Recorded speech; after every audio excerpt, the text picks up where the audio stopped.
There was another thing I wanted to talk about real quick in line with politics, because a lot of people, we talk about things that we want to see. And I think a major thing, this is something I care about, or something I think is important. I would honestly, I would honestly like to see some type of policy or legislation governing or mobile developers and operating systems on mobile devices, right? And this is, I think, will decrease auto accidents in America and decrease auto fatalities in America. Let me pull up some numbers real quick, if y'all don't mind. Let me pull up some numbers real quick.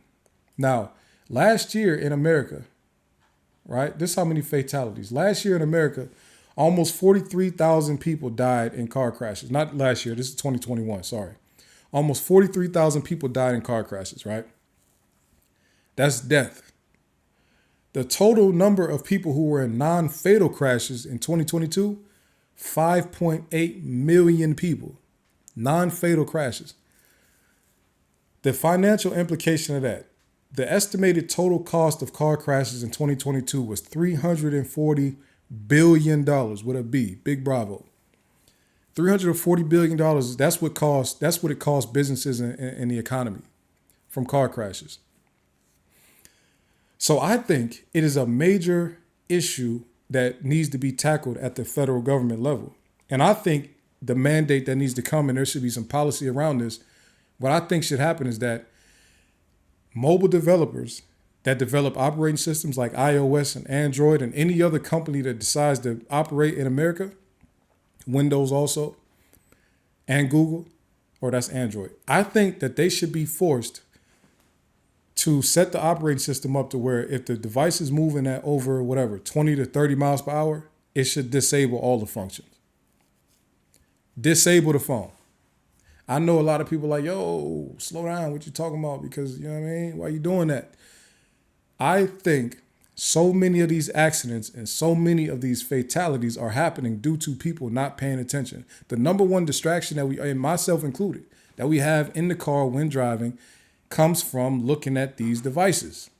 Comes from not even just looking at these devices, but being distracted. And the biggest distraction in our world right now are mobile devices.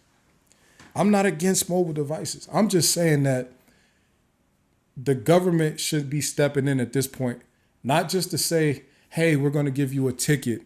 It's beyond that. People don't care about those little tickets that you get for being on your phone while you're driving. That's a little ticket that's light. It doesn't matter at all. I'll take that ticket. I'm still going to be on my phone, right? That's how most people look at it. And the only thing that's going to happen, you on your phone, whatever, if you're holding the phone looking at it, when the cops come by, you're just going to throw it down and hide the phone. Nobody cares about those tickets that you get for being on your phone, right? The government needs to step in and go above that. Because those little cell phone while you're driving tickets, that's local. That's a local thing. The federal government needs to say, Apple and Google, Android, you need to put in place software by 2026, updates to your phones, and every new phone after that, and Windows. If a device is traveling over 25 miles an hour, it needs to disable everything except 911 calls. And even then, I don't know why you need to call 911 going 50 miles an hour. But let's just say everything but emergency calls, right? Disable everything but emergency calls. Operating system developers could do that extremely easy. Every single phone in the world right now has GPS information. Every single phone that's made now has gyroscopic information. All of them have speed detection. They all know how fast you're moving. Simple. It's very easy. It's something that's very simple to do. I don't know why the government is not mandating this to save lives and save billions and billions and billions of dollars.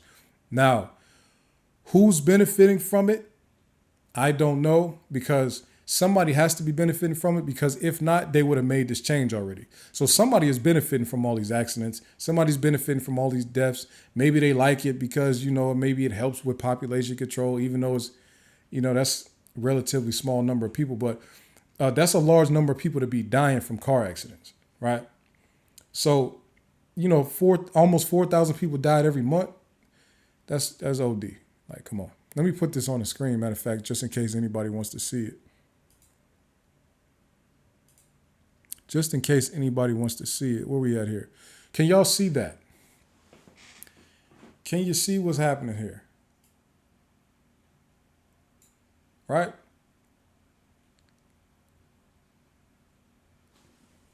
Hold up. I think this needs to happen sooner than later. We need government mandated mobile operating systems disable the phone at 20. A lot of accidents probably happen because I read a stat a long time ago that said most car accidents happen when people are are less than a mile from their house. And it's mostly because once they get close to home, they get comfortable and they start paying less attention. They think they know the area. They think they know how traffic is flowing. So they pay less attention the closer they get to their house. So let's say 25 miles an hour and above. Disable the phone. It's a wrap. Only thing you can do is call emergency services. That's it. You don't need to call anything else. You don't need to be using the social medias. You don't need to do any of that. And I'm serious about that because I live in Atlanta and the amount of accidents happening every day in Atlanta is just sick. I don't even understand. Well, I do understand because people are like doing a bunch of craziness on the highway and all that. And they're crashing everywhere. Like you could leave your house, go to a grocery store 5 minutes from your house.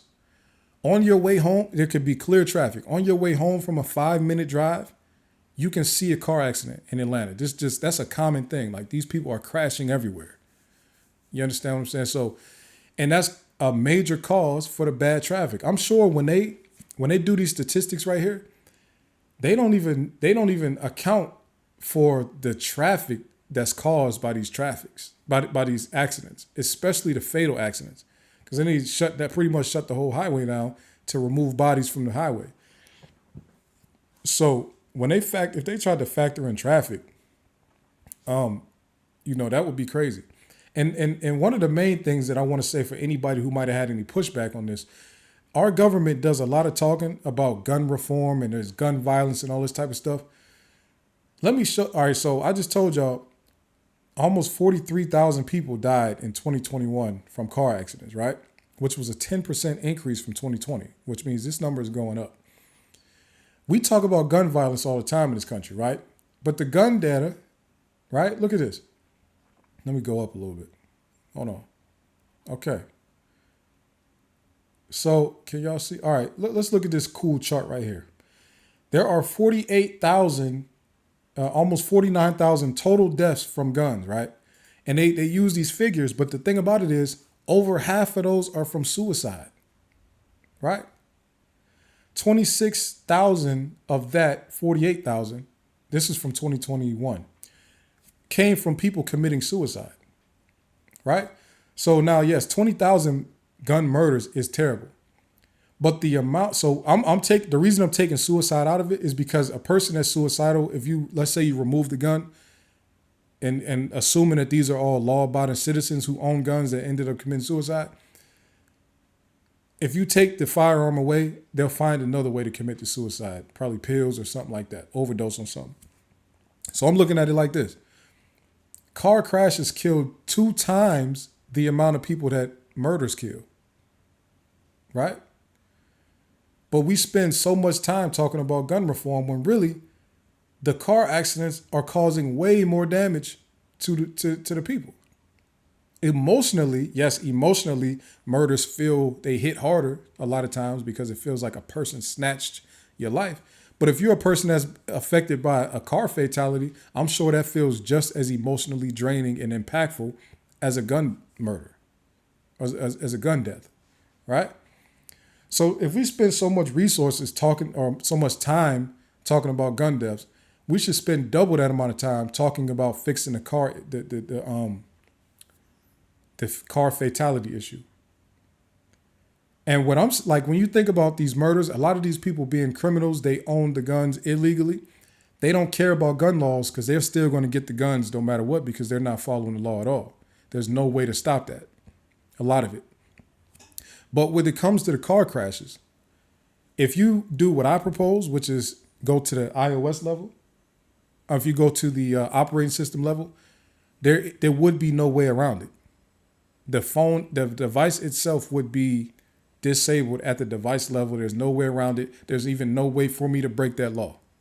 There won't even be a way. And it's not even going to be a law to break. The law is going to be saying that the companies need to fix it, right? So that's one of the things that I think should happen, man. I think that's very doable. That's not something that's going to cost the economy billions of dollars to fix that. You know what I'm saying? That's not going to cost anything. That's going to cost these companies a little bit of time to write a little update that they probably could roll out really in 6 months, honestly. If we're being real, that's not going to cost the economy a thing. And it's going to save a lot of people. And it's going to save a lot of time in traffic. And it's going to improve the quality of life in this country because now I spend less time in traffic because I'm not distracted. People aren't crashing as much and we good. You understand?